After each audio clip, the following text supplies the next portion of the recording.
How's it going, bro? So, diving into chapter 5 of The Way of the Superior Man, it's titled something along the lines of Always hold to your deepest realization.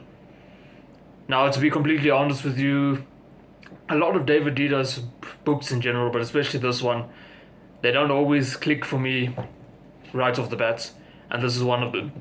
I've read this book many times now, over 5 times, and over my life experiences and trying out things, a lot of it then does start clicking. But for me, this is one chapter that hasn't fully clicked with me yet. But he speaks about living to your core. Now, I think that's diving into some spiritual stuff as well, because David Ida has that spiritual flair in his writing and often speaks about the spiritual side of life as well. So, this will be a relatively quick video purely because I don't have much to say on it at this point, but as I grow my life's experiences, I would make an update to this video and dive deep into my findings on life experiences and how it relates to this chapter. But at this point in time, my current understanding is yes, live into your core. At some level, you probably do know who you are in terms of society changes the way you conduct yourself. So, should be example when you are small, you are yelling and screaming and crying and doing whatever goo goo gaga things babies do. Man, this YouTube thing is interesting. But anyway, do whatever things babies would do. Now, good chance your parents would have either given you a slap or yelled at you or something like that, and that's how a lot of our brain has been conditioned, in the sense that we say, okay, I got a bad reaction out of screaming and shouting or making my goo goo gaga sounds, so let me instead keep quiet, as an example.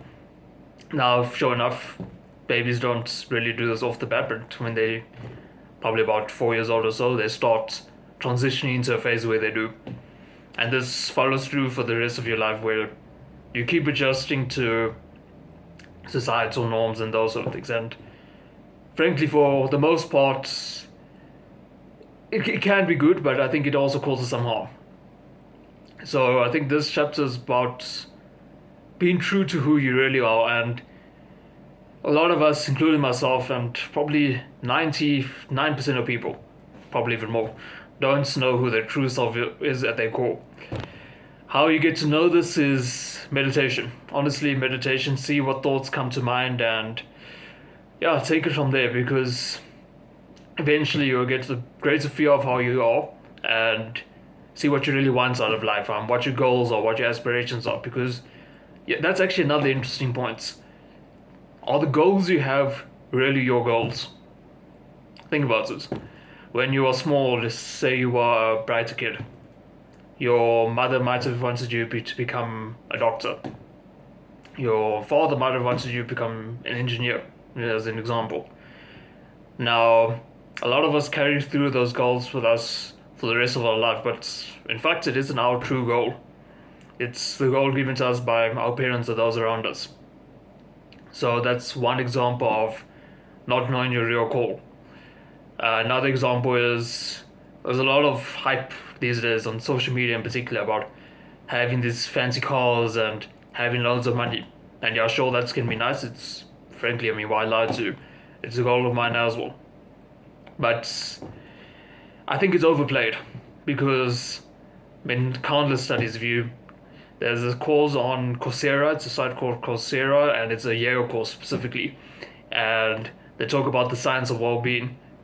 And in that course, they show that material possessions don't actually buy you much happiness. And yeah, there's stereotypical advice of, ooh, money doesn't buy you happiness. But that study made a convincing argument. So the general idea was, yeah, sure, if you live on the side of the road, you probably not might watch my videos if you are.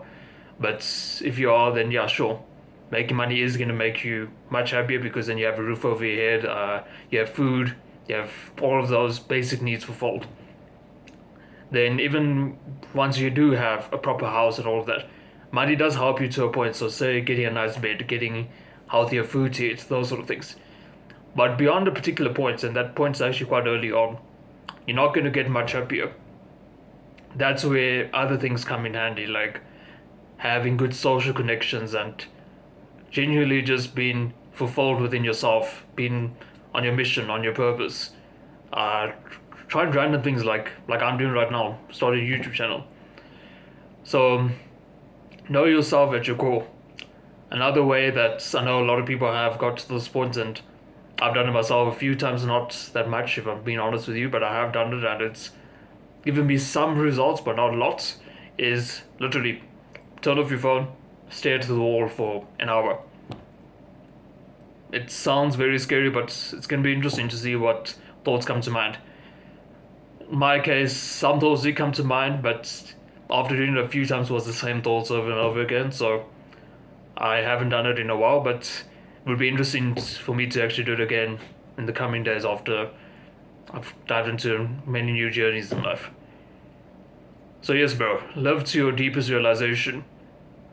That's essentially living to your core, finding out what your actual goals are, not some goals that were bestowed upon you by some random person somewhere, or even your parents, even your teachers for that matter. So I'll see you in the next one, bro. I hope you spend some time pondering on this message. I will dive into it again once I get deep understanding of it, because as much as yes, you can probably tell I have a relatively good understanding of it now, I do want to deepen my understanding of this, and that will only come with some more life experiences. I'll see you in the next one, bro.